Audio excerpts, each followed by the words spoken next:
Hello, everybody. Welcome. This is the global community for adult survivors of complex trauma.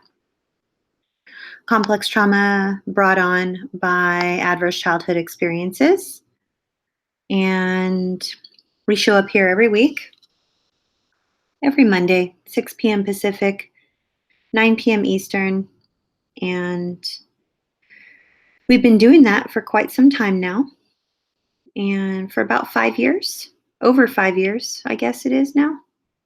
And I'm just really, really glad to be here with you. We're going to talk about grief today and the grieving process. And I'm going to see if I can find a way that I can be here with you.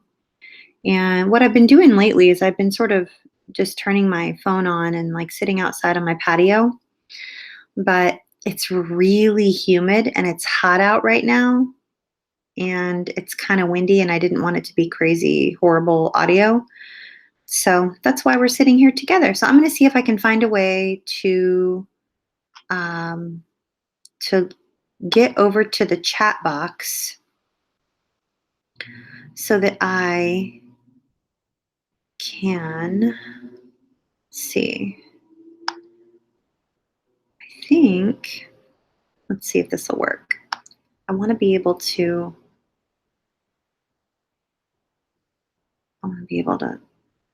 there we go.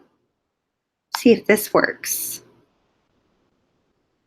I want to be able to, there we go. Oops. There, how's that? Hey, okay, everybody. So I'm hoping that I'm able to see the chat. Okay, I can see. Hi, Tabby Ba. Hi, Poppy. Hi, Anna. Hi, John Harvey.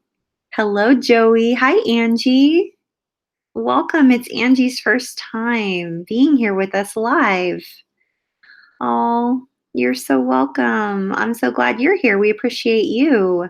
Hello, Kira. Hello, Sharon. So let me see. How about that, right? How about the fact that I somehow figured out a way to see the chat box. I wonder how long this will last. Let's see if I can get this out of here. Mute the tab, new tab. Can you all still hear me okay? Let me just type in the chat box. Can you all still, oops, now I'm on all caps.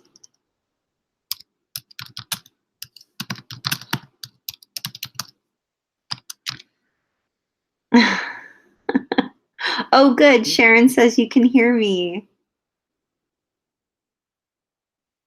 Oh, good. Oh, I'm so glad. Okay. Yay. All is right in the world. So the reason we're not sitting outside right now is because the weather is a little crazy and it's hot and it's not very enjoyable. And and it's windy and it's horrible. And gosh, can I grumble just a little bit more, right? Hey, James. So happy to see you. Hello, Francesca. So, yeah, we're going to talk about the stages of grief tonight, you guys. And we're going to talk about grieving. Special thank you to Poppy, you guys, for posting all of the crisis information and the trigger warnings. And oh no, James, I love rainy weather. It's not even that it's rainy. It's hot and humid and windy and uncomfortable, and I feel sweaty and I get a sunburn. So, but I love rainy weather. Like when it's cool and like I love that. I think I'm weird too then. How's that? Yes, Poppy is the shit. She's amazing. Tabby Boss says, same here, Angie. I watched the videos for a long time before catching the live stream. I'm glad you all are here. So yeah, this whole grief thing. So we were just talking for those of you who are not on our daily calls, we have daily calls. It's daily trauma-informed peer support for complex trauma survivors. And we talk about just all kinds of different topics. And It's not on Facebook or Twitter or social media. It's on a private server um, on our website, cptsdfoundation.org. And we were talking about grief tonight and just the concept of grieving the fantasy. So for everyone, the fantasy is different. As James and I just gave you an example of, a lot of people don't like rainy weather. James and I both love rainy weather, right? My husband does not like rainy weather. My husband loves the ocean. He loves the heat. He loves the warmth. The hotter, the better. The sweatier, the stickier, the better. Me, I like to look at the ocean. My fantasy is to be in a cool mountain climate and have a view of the ocean. Now, that might not sound like your fantasy, but it's my fantasy. And a couple times a year, I get my fantasy come true. My fantasy comes true a couple times a year because my husband and I drive up to the volcano and it's, between 35 and 55 degrees. I get to wear cute boots and a coat and a scarf and sometimes a hat, and maybe some gloves. And yet I can see the ocean and I can see other islands. I can look down into a volcano and turn around and look over at the ocean. And in my humble opinion, that is magical. There's no place in the world that I find more soothing than to be in a cool mountain climate and yet be able to look at a view of the ocean. It's my fantasy. So we were talking about grieving the fantasy on our daily call today. And that could be anything. What do you wish was different? What do you wish was different? Do you wish you would have had a different relationship with your mom, your brother, your sister, your niece, your nephew, your cousins, your aunt, your uncle, your dad, your stepdad, your grandma and grandpa, your neighbors? Do you wish you wouldn't have been bullied in school? Do you wish that you would have had a different relationship with your husband or your wife, your boyfriend, your girlfriend, your partner, your boss, your coworker? What's the fantasy? How did it play out in your head and you wished it just played out totally different in real life and you wished it would have been different? Every single person on the entire planet has something in their life that they wish was different. And for those brave enough to sit with those feelings of wishing something was different, that's called the grieving process. Many of us get stuck in the grieving process. A lot of times we get stuck. We sort of deny that anything bad ever happened and that we're just grateful for everything and everything's fine. We have no regrets. Every person on the planet has something that they wished would have been just a little bit different. Even if they're ultimately glad that they are the person they are now and they're grateful for their life. See, one does not cancel out the other. Me wishing that I would not have been such an overprotective mother, wishing that I would have had a different relationship with my son that wasn't so enmeshed when he was growing up, doesn't cancel out the fact that I was a really good mom, right? I was. I didn't realize it at the time. I thought I must have screwed everything up. I was too overbearing. I was, as my son says, I was a smother, not a mother, right? But that doesn't cancel out everything good I ever did. I can simultaneously sit here and wish that my relationship with my son would have been healthier, with more healthy separateness, and yet be grateful for the mom I am and for what I have now. And when we are unable to sit with two conflicting statements, and we can't tolerate sitting with two conflicting statements, one of two things happens. One, we experience cognitive dissonance, and it's confusing, and it's painful, and we hate it, and we feel stuck. Or two, we just deny it. And we say, nope, I came from a perfect family, had a perfect childhood, perfect mom, perfect dad, perfect upbringing in the perfect little town. Everybody likes each other, everybody knows each other, everybody hangs out together. We all eat breakfast, lunch, and dinner together every single day. We have our holidays together. Please pass the potatoes. My pleasure. Would you like some butter? Yes, I would love some butter. Could you please pass the biscuits? Thank you. You're welcome. You know, for a lot of people who grew up with good enough parents and a good enough family and a good enough environment and didn't experience horrific trauma, it's easier for them to say, I had the perfect family and I grew up in a perfect town and a perfect upbringing and I had a perfect childhood. That's called denial. And that's okay. Everyone's different. But unless we are willing to sit with and say, I guess I wish that would have been different, or this thing over here would have been different, then, we might never grow. We might not be able to accept that it's okay for us to wish certain things in our life were different. That's just the grieving process. We, you know, we deny that things ever happened or that they didn't affect us the way they did. Or this is the best part. This is the one that a lot of our people in our community identify with. And they say, well, paint with really broad strokes. Are you ready for this one, you guys? Well, I guess it wasn't that bad. There's always someone out there who had it worse than me. No shit. There's one person on the entire planet out there, whoever that one person is, they definitely had it worse than everybody else on the whole planet. Hands down. Theirs was the worst. But guess what? That leaves 7 billion other people that had stuff happen that might not have been the worst, worst, but it was still something.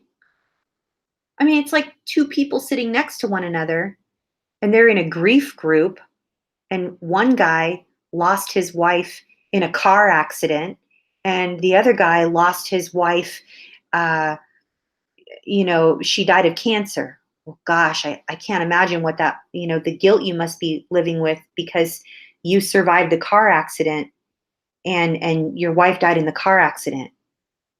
I guess I should just be grateful I lost my wife to cancer because at least I didn't lose her in the car accident. Like, my grief is nothing compared to yours. Like, it's preposterous when we even put it side by side like that. However, that's what we do. That's what we as survivors do.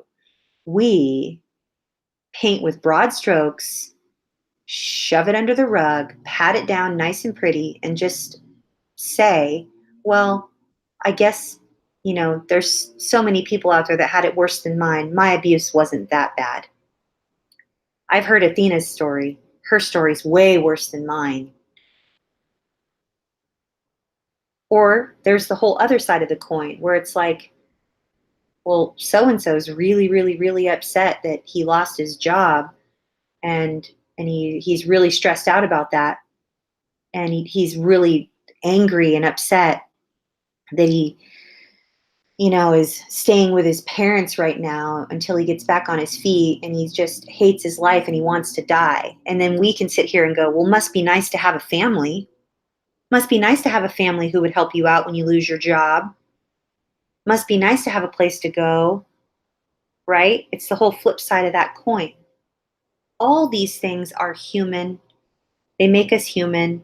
It's part of the human condition, and there's no right or wrong way.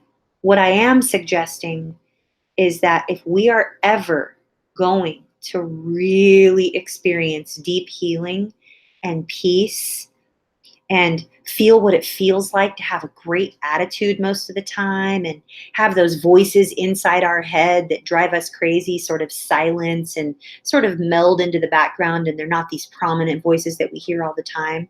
If we're ever going to enjoy what it feels like to be really other centered and wonder how other people are doing, and oh, I wonder how so and so is doing, instead of being all consumed with what's going on in our life and our healing and our pain and our junk, right? If we're ever going to know what it feels like and actually experience a beautiful moment of humility, when we're able to say, gosh, I'm really hurting right now. I really need help. I feel really, I don't know, vulnerable, but I'm humbly reaching out and just asking if anybody cares because I'm in pain right now, right? That's a scary thing. Or if we're ever going to feel how awesome it feels to be the one that adds value to someone else's life and comforts someone else in their time of need.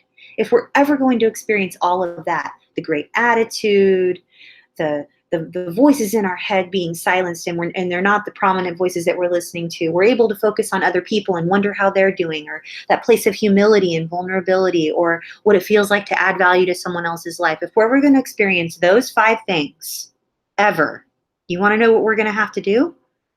We're going to have to sit with and make a space for and acknowledge and glance at something that we wish might have been a little bit different. Is it our childhood? Is it how we were treated? Is it the minimization of our loved ones? The denial that our abuse ever happened? What is it that we wish was different? We have to be able to sit with, acknowledge, and glance at and make a space for what we wish was different. Because when we do that, we actually get to heal. And then we don't sabotage ourselves. You want to know why we sabotage ourselves so often? Maybe I'm the only one who self-sabotages. So let's just talk about, I don't want to point any fingers here. I self-sabotage. So let's say I want to move away from sabotaging myself. Let's say I want to move out of self-sabotaging behavior. I wonder why I'm stuck in self-sabotaging behavior. Oh, I know. I know why I keep self-sabotaging. Because I don't want to admit that I'm struggling as a result of something which happened to me maybe a long time ago, maybe not so long ago. I don't want to sit with and acknowledge how painful it is to know that nobody cared. People looked the other way. They allowed it to happen. They perpetuated the abuse, the exploitation, the trauma, the pain. They made excuses for it. Then they denied it. The reason I self sabotage is because I'm unwilling to sit with and glance at how painful that really is and how unjust that really is. Because you know what happens when I don't sit with that and I don't make space for that and I don't glance at that and allow myself to feel that pain? You know what happens when I protect myself from feeling that pain? Something good is going to come along, a great relationship, a great friendship, a job offer, a special connection with a colleague, an opportunity to travel, an opportunity to pet sit or house sit or attend an event that I'm really excited about. And you want to know what I'm going to do? I'm going to sabotage it. Why am I going to sabotage that? Why am I going to sabotage that good thing that's coming along? Oh, I know why. Because I want to protect myself from the pain that is inevitably going to come when, of course, I'm going to get let down. Of course, I'm going to get disappointed. Of course, I'm going to get rejected. Of course, someone's going to betray me or sabotage the situation. And I don't want to feel that pain. And so, what I'll do is I'll procrastinate. I won't return phone calls. I won't respond to emails. I'll ignore text messages. I'll just sit back and get overwhelmed, overwhelmed, overwhelmed on top of overwhelm, on top of overwhelm, on top of overwhelm. And I'll procrastinate and I'll avoid and I'll numb and I'll stuff and I'll avoid so that the opportunity passes me by, because at least if the opportunity passes me by, I won't ever have to feel the pain of getting my hopes up and having the rug ripped out from underneath me. That is what I will do if I don't sit with what is. If I don't sit with the truth about what really went on or what really is happening in my life, or the part that certain people did play in my life, or the role that they played or didn't play in my life, the things they said or didn't say, the things they did or didn't do. If I don't sit with the pain of that, the betrayal of that, if I don't acknowledge the enormity and the depth of the pain I feel as a result of other people, if I just avoid it, I'm going to end up allowing myself to waste away opportunities for the rest of my life until I'm able to make a space for that pain. Why? Because once we move through the pain and we allow the pain to be felt, we glance at the pain, we sit with the pain, we allow it to show up and surface and give us the message that it's been waiting to give us probably our whole lives. If we don't make space for that, it will find a way to show up, and it will be at the most inopportune time. It will be to our own detriment. If we continue to protect ourselves, spend all our time polishing our armor, when what we really need to be doing is sitting with what is, then that armor is going to do us no good down the road when we have opportunities come our way, because we won't have space for them in our lives. In order for us to have space in our lives for good things to come our way, we have to sit with the bad things that have come that perhaps we don't want to acknowledge. Oh, it wasn't that bad. Oh, I tried to use my voice. I tried to mention that it happened. I tried to speak up. Nobody believed me. Everybody denied it. That's not the end of it. Yeah, maybe they didn't believe you. Maybe they denied it. Maybe they even laughed about it. Maybe they even made fun of you about it. Maybe they even blamed you and said you wanted it or you deserved it. I know what that is. That's betrayal. That's painful. That's unjust. That's a lie. That's wrong.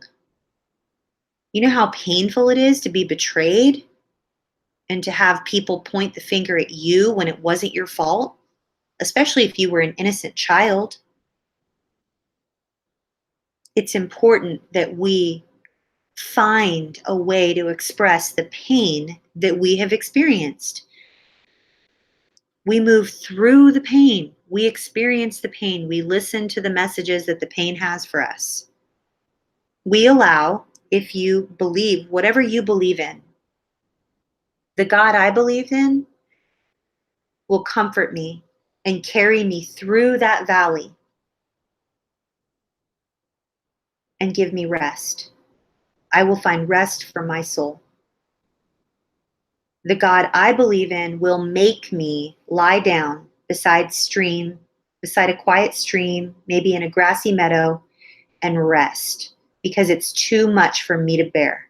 It's too much for me to carry.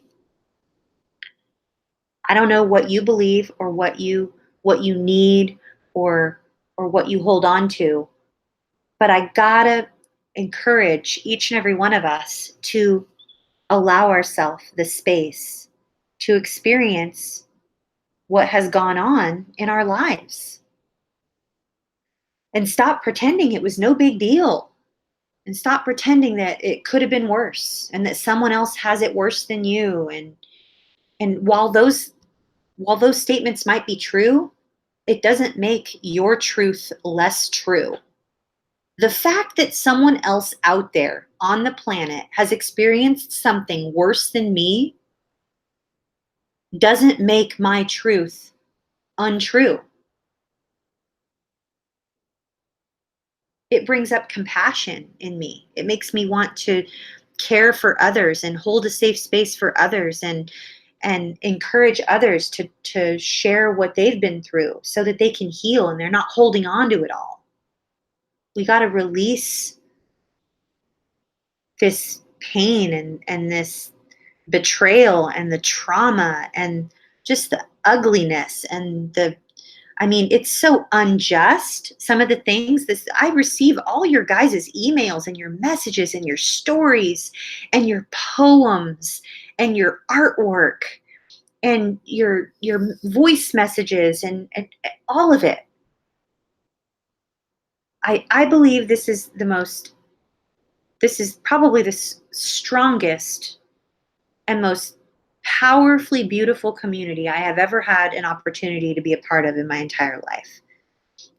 The collective pain that we have experienced as a community is so vast and so deep and so wide.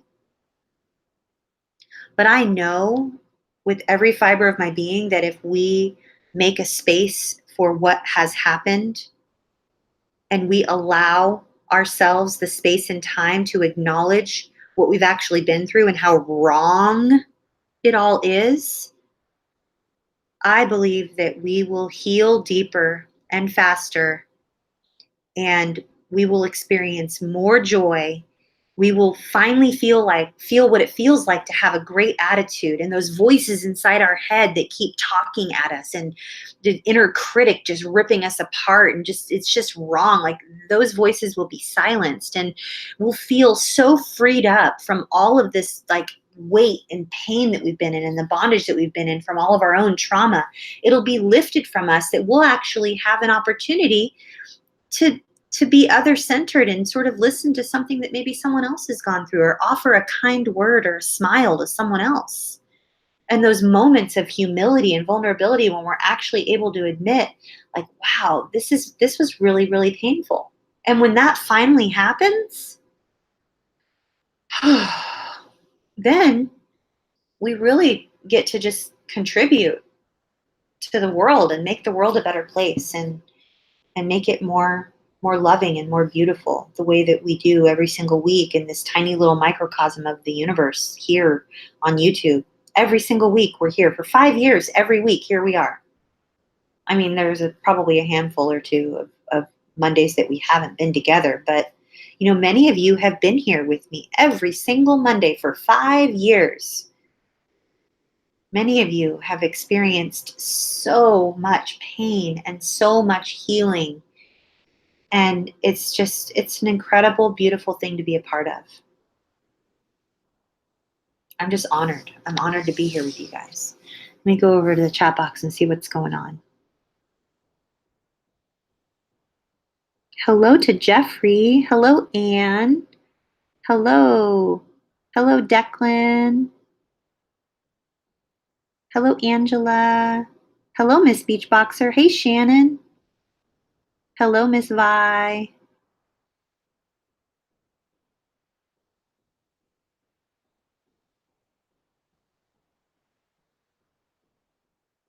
Hi, Tracy. Hi, Nexus.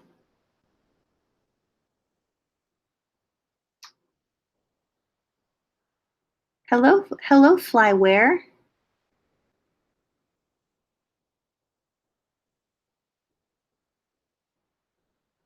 I'm so sorry for all you've been through, Flyware. You don't deserve anything that you've been through.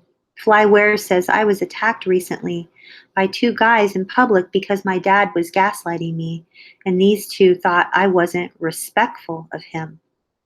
But he portrayed me as really bad when I wasn't, on purpose. I'm so sorry, Flyware. You didn't deserve that. You didn't deserve to be treated that way. That's horrible. Hey, Hunter. Hey, Wally.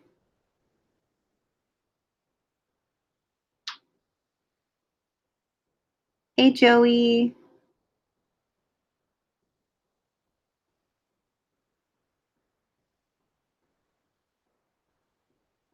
Hey, Kira.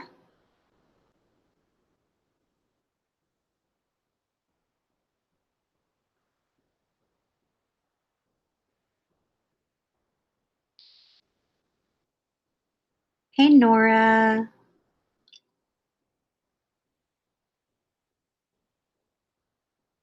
Yes, Jeffrey Sherman says, thank you, Athena, for saying that someone else's worst pain and suffering doesn't make yours invalid. You are very welcome. Hashtag together we heal. Absolutely.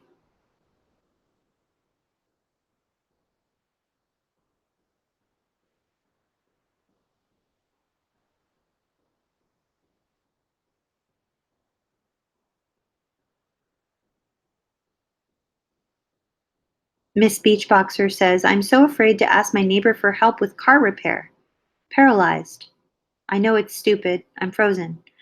I would encourage you uh, to reframe that. It sounds like your inner critic is having a field day with you because you're very vulnerably saying that you're afraid to ask your neighbor for help, which is an honest statement.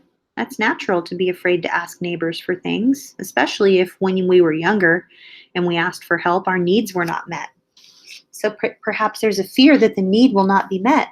And so your fear would trigger a trauma response, which you've described here as feeling paralyzed. But then the moment you are honest and talking about how it triggers a fear and a paralysis in you, you immediately move into self criticism of saying, I know it's stupid. That doesn't sound like your voice, Miss Beachboxer. I would argue that you're not stupid. I would argue that you're human. You're pretty far from stupid. I don't think that there's anything stupid about you at all.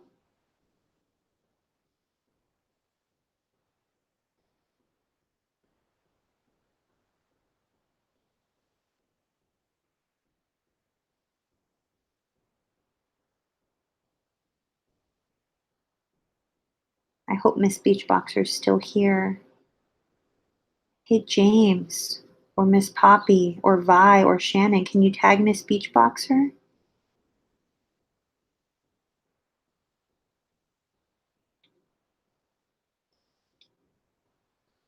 I hope she doesn't feel like she's stupid for freezing. If that's the case, I'm stupid all the time. I don't think that it makes us stupid.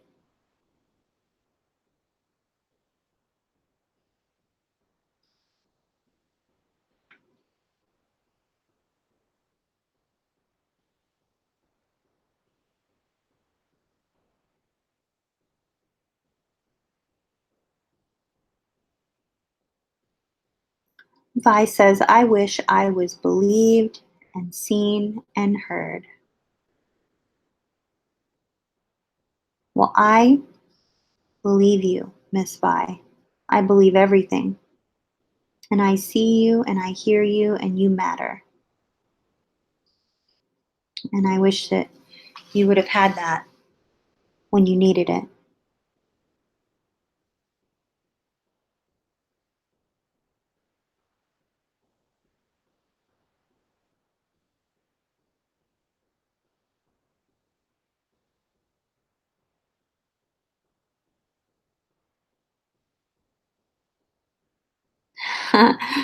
James says, yes, but we are also badasses and warriors. Declan says, my ass is not bad. Leave it to Declan. Come in, but on bump. Comedy relief. I love it. You're so awesome, Declan. We are self care badasses, though. Most definitely.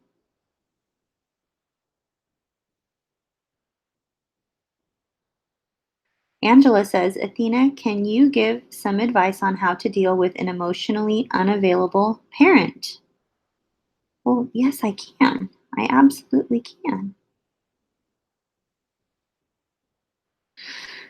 So, how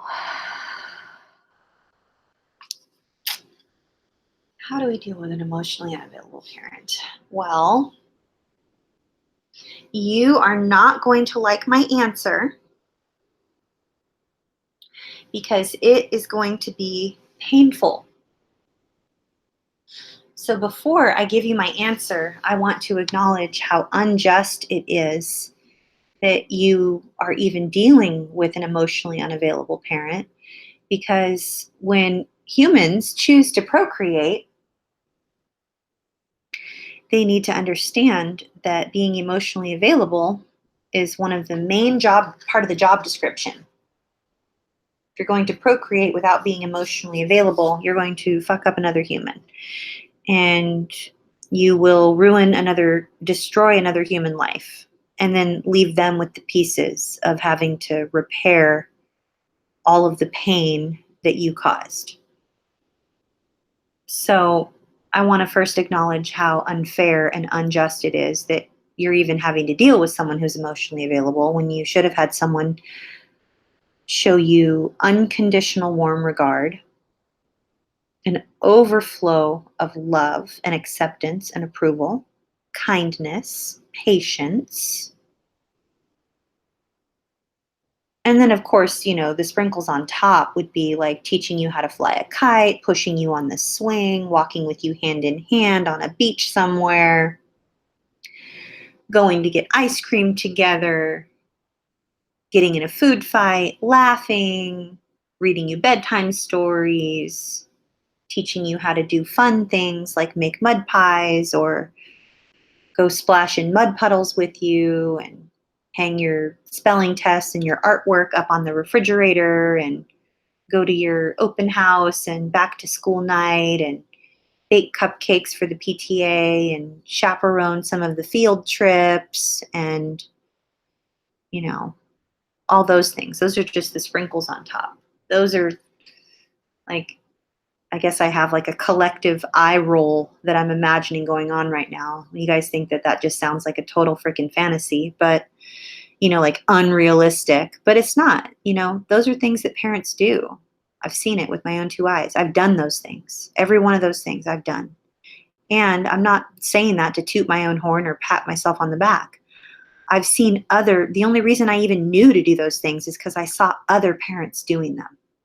And I copied other people and did those things for my son. And every child deserves that. So the fact that you're even having to deal with someone who's emotionally unavailable, someone can't even be bothered to be like emotionally present, let alone physically present. It's just wrong. It's selfish. It is abuse and it is neglect. And therefore there are wounds. And now you're responsible for healing those wounds and showing up for yourself and rescuing yourself, since no one has come along and rescued you yet.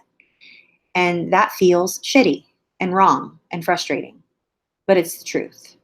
So, that being said, the advice I would give you on dealing with an emotionally unavailable parent: brace yourself, because this is going to hurt.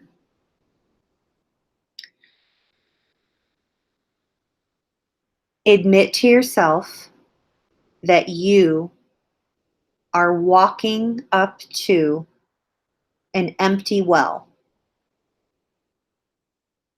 every day, multiple times a day. You cannot get water from an empty well.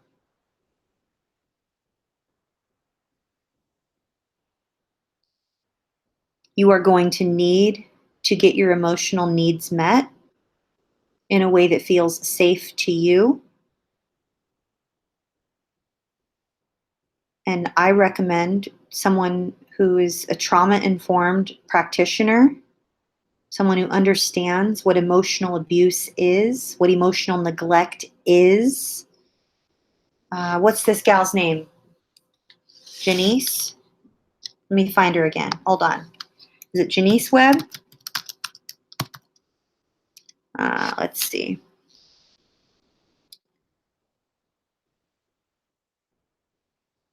Jonas.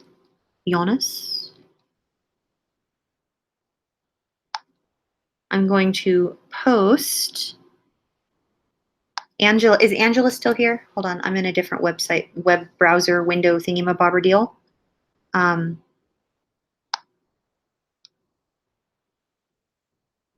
Is Angela still here?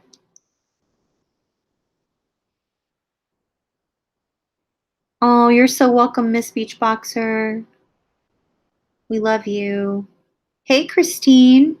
Wonderful to have you.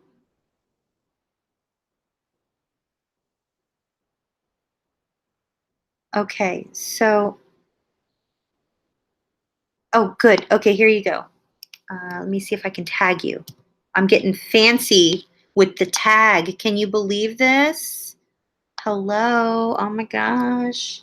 Okay, Angela, there is a link. I put it in the chat box for you. Oh, you're so welcome, Christine. Oh, I'm so happy. It's Christine's first time here too. We have two people tonight. It's their first time being here live.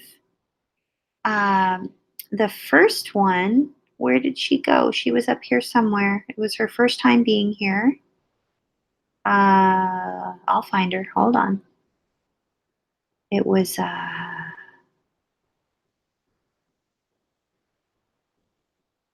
it's up towards the top somewhere, right? It was her first time here. Oops. I can't find her. I think it was I can't remember. I can't. My brain's full. My brain is full. So yeah, very warm welcome to Christine. Yes, I am fancy pants, Poppy, with my tagging. Check me out. Angie, yes, it's Angie. It's Angie Lilico and Christine Hedrick. Welcome, welcome, welcome, welcome.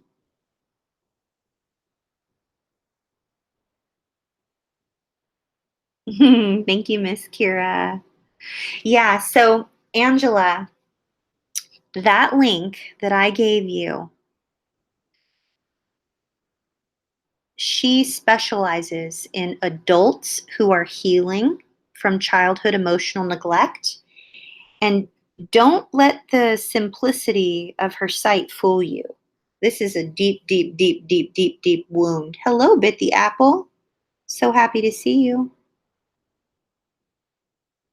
Um, Childhood emotional neglect sounds so innocuous, like, oh, childhood emotional neglect. And why does it sound innocuous to us? Well, because many of us have experienced human trafficking, childhood sexual exploitation, domestic violence, intimate partner violence, all kinds of like there's been insane amounts of abuse and trauma upon trauma upon trauma upon trauma in our lives. And so we look at something so simple as childhood emotional neglect, and it sounds so simple. But in all actuality, you guys, you don't just experience childhood emotional neglect in childhood. That neglect and the pain of not having your mirror neurons lit up the way that they need to,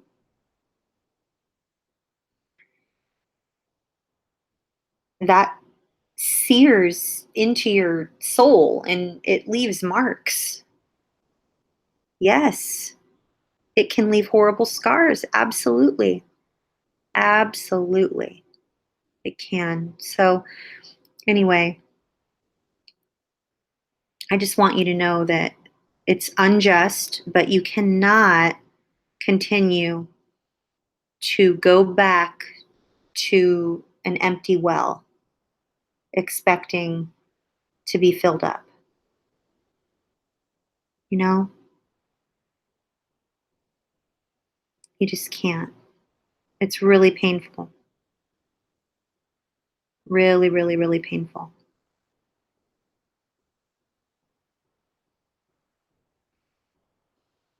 If we It's like the definition of insanity, right, Angela?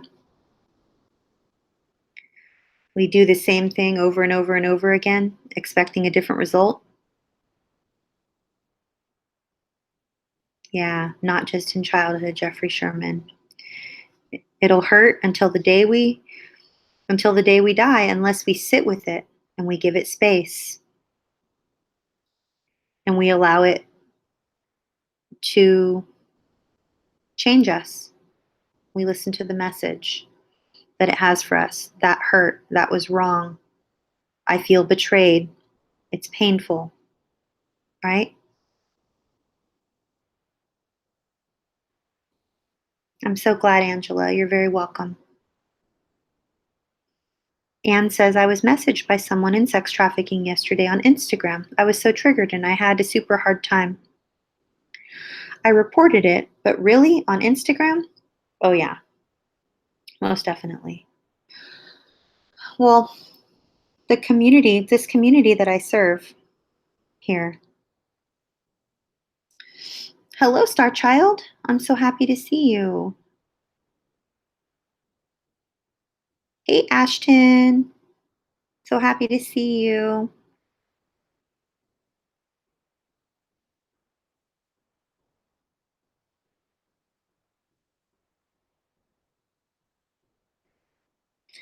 JJFSX says, I recently found out not only was I adopted and then my stepfather died while I was a baby, my real father never knew I existed because he was told I died at birth. I was sold on the black market.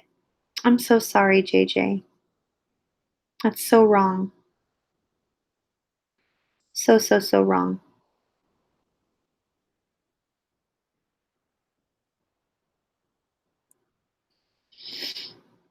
I'm sorry, JJ. That's so painful. But yeah, this community, you guys, so many of us have endured a lot of a lot of trauma, and not just trauma by one other person or a collective. Sometimes it was multiple collectives of people who have sort of passed around passed us around to be traumatized and re-traumatized and re-traumatized and re-traumatized. And then there's like a bout of a little bit of peace or some healing. And then, whoom, another level of healing, another level of betrayal, you know? Yeah, JJ says my life is, as you said, is a series of one disaster after another. And then I lost my own children to a narcissist. Oh, I'm so, so, so, so sorry. Of course, you were perfectly prepared to be in a relationship with someone who was toxic because all you knew was trauma and toxicity. You know? That's so wrong. I'm so happy you just happened upon our live stream. I want each of you to know I don't believe that any of you are here by accident. I believe everything happens for a reason, and I I don't for 1 minute doubt that all of our paths have crossed for a reason. And I'm so grateful that even though we all are a part of this club and no one wants to be a part of this club, I'm I'm very, very, very, very glad that I get the privilege of having each of you in my life.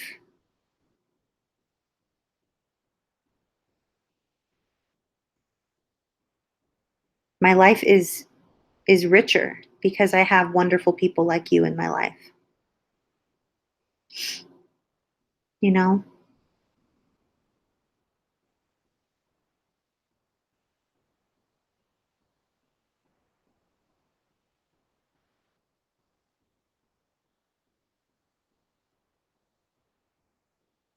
Hey, John Harvey. John Harvey says Joey has a question. Oop, I missed it. Thank you, John Harvey. Let me go back up here. Um, It's hard to keep up. It moves really, really fast. Oh, here it is. Here it is. Here it is. Joey says, how do you grieve the loss of your innocence without causing more pain? Today in therapy, I dug deep into my first incident of abuse and it was horrible. She told me to grieve, but how without causing more pain? Ooh, Miss Joey, you are not going to like my answer. It is impossible to grieve your innocence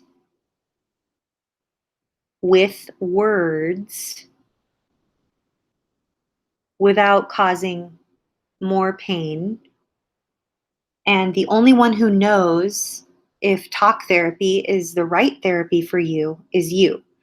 I'm not saying that trauma focused cognitive behavioral therapy isn't fantastic because it is, and it's very effective, Joey. However, you could perhaps suggest to your trauma informed therapist.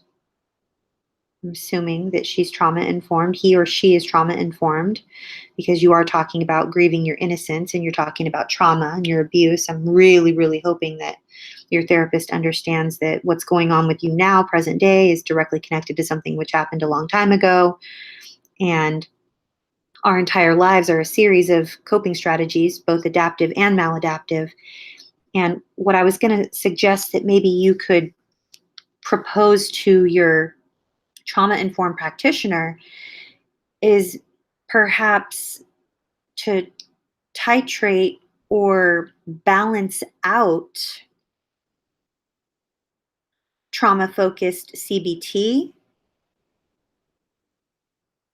with other forms of expressive modalities, art therapy, mixed media journaling, non dominant hand painting, working with clay, finger paints, sandbox therapy, movement therapy, dance therapy. Something which is involving body work, somatic experiencing. Joey, go ahead and pause this video about 50 minutes in, and write down all those different things that I just said, and perhaps send an email or bring to your next appointment. Just propose those ideas. Maybe titrate that, maybe balance that out so that you're not going however many times a week you go or however many times a month you go. It's not whoom, whoom, whoom, boom, boom, boom, boom, words, words, words, words. And the reason I say that is trauma is experienced in the right hemisphere of the brain, and the language center of the brain is in the left hemisphere. And when you're in a trauma response or when you're processing or reprocessing trauma without bilateral stimulation, the bridge is out. Oftentimes you'll freeze or you won't have words, or it will just be physical pain without any words to go with it. And what I mean by bilateral stimulation, so EMDR, eye movement desensitization and reprocessing, is a modality which is really effective for PTSD and a lot of the time complex PTSD, as long as your dissociative episodes are recognizable, predictable. You know what brings them on. You know what triggers them. You know how long they last. You know what maybe you're familiar with your dissociation. So eye movement desensitization and reprocessing utilizes bilateral stimulation, meaning that through eye movement or sounds or the sense of touch or tapping, your left hemisphere and your right hemisphere are stimulated one after the other. Left, right, left, right, left, right. And while you are experiencing bilateral stimulation, you are not only experiencing your trauma memory. But once you figure out where it's located in your body, which you'll definitely be able to feel it, you will be able to feel it, especially if you're working with a great therapist who is great at what they do. Once you realize where it's located, you're going to pay attention to and just acknowledge and sort of glance at, non-judgmentally, of course, where the trauma is showing up. Are you yawning? Are your shoulders hunched? Do you feel your stomach churning? Are you tapping your feet? Are you clenching your fists? Is your neck really tense? Are you moving your neck back and forth trying to loosen it up? You have some movement in your jaw. For me, when I'm processing and reprocessing memories, traumatic memories with EMDR, bilateral stimulation, one of the first things that happens, the parasympathetic nervous system will kick in, and I will feel as though I can't breathe. I feel it in my chest, like someone's standing on my chest. And in order to get a deep breath, I have to make myself yawn somehow. And then once I can get myself to yawn and I feel like I can actually get a deep breath, then I can locate in my body where the trauma feels most prominent. And then once I'm able to acknowledge that and sort of glance at that and sit with that, then with bilateral stimulation, whether it's through eye movement or sounds or sense of touch, like little paddles that you hold in your hands that vibrate, or tapping like on your left knee, right knee, depending on what feels safe for you and what your practitioner chooses to do, then you find a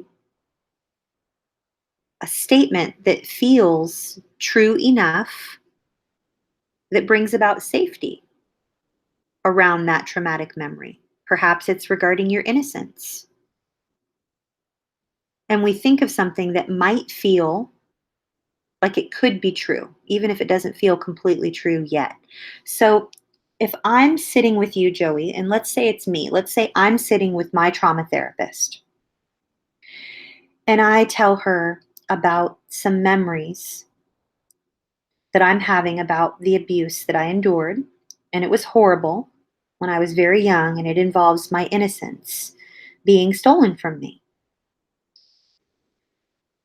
Once I've emptied out and I've used all the words I can use,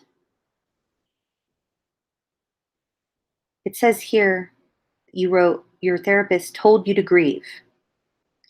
So that's a relative term. And for each person, there are 7 billion different ways to grieve. There are 7 billion different people on the planet. Your grief is going to feel different to every single person in the world. So what my trauma therapist would say to me would be, let's just acknowledge where this pain is located in our body. Let's sit with that. Where do we feel it? And I'll usually say, depending on what age I was when the particular memory comes up, is where I feel it in my body. So for instance, what you're describing, part of your innocence being stolen from you, for me, those memories, that age, I feel it in my solar plexus. Really, really, really young memories like that are deep, deep, deep in my solar plexus, like behind my belly button, just above my belly button, like in there somewhere. And that unprocessed childhood trauma that I have in there, or childhood trauma that I'm still working through, that is not, it's unresolved. The voice and the statement that usually comes out from right around my solar plexus is just like a hugging of myself, like a leaning down and hugging my stomach, like I'm hugging myself. And it's like You don't understand. You don't understand. You don't understand. There's just like a hiding. There's a hiding and there's a fear, right? So then my trauma therapist would say something once I'm able to, empty out and share with her all the words that I can find. A way that we can feel safe with that is to maybe suppose what it might have been like if someone did understand. What if someone did hear you? What would it be like if you were able to use your voice or to speak up, or if someone would believe you, or if someone really understood? What would it be like? What would it have been like? What would you be like now? What would that feel like? And then right around then, Joey, that will usually cue a lot of tears, a lot of grief, a lot of weeping, a lot of ugly crying. And I have a really hard time wondering what that might have even felt like. And then I'm usually moving a lot, or I'm trying to yawn again, or I'm feeling angry. And at this point, I'm feeling I've touched on some anger, right? But the only reason I'm touching on some anger is because I'm doing this with you, and it's a vicarious anger that I have for you. I have a very hard time feeling angry on behalf of my younger self. That's not something I'm able to do yet, because anger was not safe. It was only used as a weapon against me, and it only brought about more pain. So the way it would play out if I wasn't sitting here doing this with you, if I was in session, I would probably say something to my trauma therapist along the lines of, well, things would have been different. Or maybe I would have been able to have fun. Maybe I would have laughed. I can't remember one instance in my entire childhood where I actually experienced laughter, like true laughter. That's not something that I can remember at all. There's none. I only remember pain and fear and terror and shame and feeling misunderstood and unjust and blamed and just misunderstood. Very, very, very misunderstood. So, this is what this would probably look like, Joey. It's going to cause more pain, but what would happen at this point is we would probably shift into some touch work, or there's something called a sound bath. Like there are these bowls that make certain sounds when you hit them with a little rubber mallet, and certain tones on certain sized bowls will hit you in certain areas. So there's this one particular bowl that my trauma therapist has, and when she rings that bowl and she like hits it or taps it, and then turns this little rubber mallet around and around and around, as though you're like putting your finger around like a wine glass to make that sound that it makes, like, because it's crystal. That sound somehow pierces through my solar plexus into what some people, I guess, call a chakra. I'm not familiar, but I'm learning. And for some reason, that younger part of me that is located behind my solar plexus hears this particular tone. And it's not any other tone. It's not like the other sized bowls. It's this one particular bowl. And that sound is so beautiful and fun and exciting. And I feel myself smiling. And I'm almost to the point where I'm like, I feel laughter come up like spontaneously, right? This can also happen through non dominant handwork, finger painting, working with clay, things that are moist, using your fingers to touch different things, different textures, expressive modalities, different movement, different stretching, um, dancing, just different types of expressive modalities. I think that would be a wise thing for you to suggest to your trauma therapist to balance out the words, because sometimes the words cause us to freeze, and then when we freeze we feel ashamed, and then the shame causes pain, and then we're in pain all over again, and then the pain reminds us of when our innocence was stolen, and then we go back into the cycle, and we just go loop and a loop and a loop and a loop de loop de loop, and we go round and round, and we need to break it up a little bit. Sometimes we need to titrate that and balance it out. So we are over time, you guys. It's already 4 after. How is that even possible? um Ooh, yeah, EFT. EFT, emotional freedom technique, tapping. That's something that's like a self, like you can do that, yourself. You can learn about it. Google EFT. Look up Nick Ortner. He's awesome. Nick Ortner is awesome. Hey, Skylight at Dusk. Hey, Jesse. Hello to anyone else I didn't greet by name. You guys take really good care of yourselves tonight, okay? Hello, Nicole. Ooh, I was talking about all kinds of different modalities. Yeah. Somatic experiencing is one I'm a huge fan of.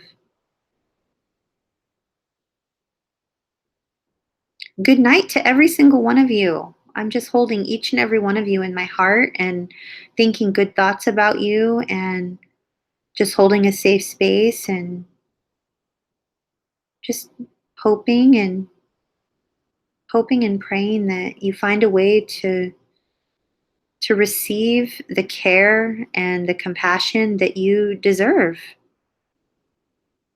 you know? Oh, you're so welcome, Angela. Oh, you're so welcome, Bit the Apple.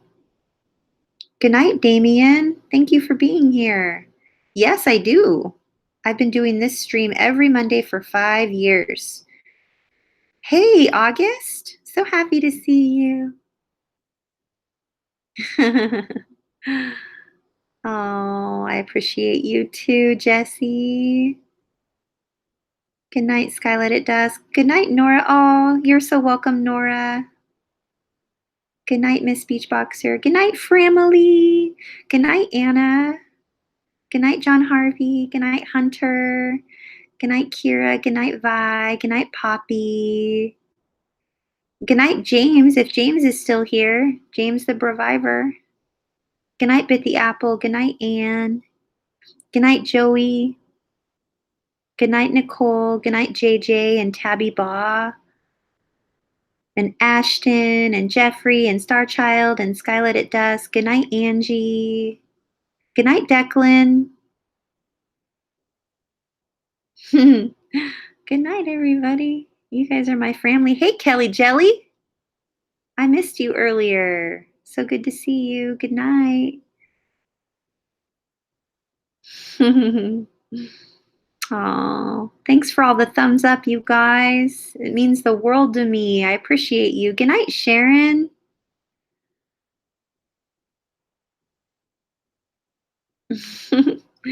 Oh, you all are the best. Thank you so much. Oh, thank you so much. I'm glad you're here, Jessie. Really, really glad you're here. I will see you all next Monday, okay? So right now, okay, so I already have the stream created for next week.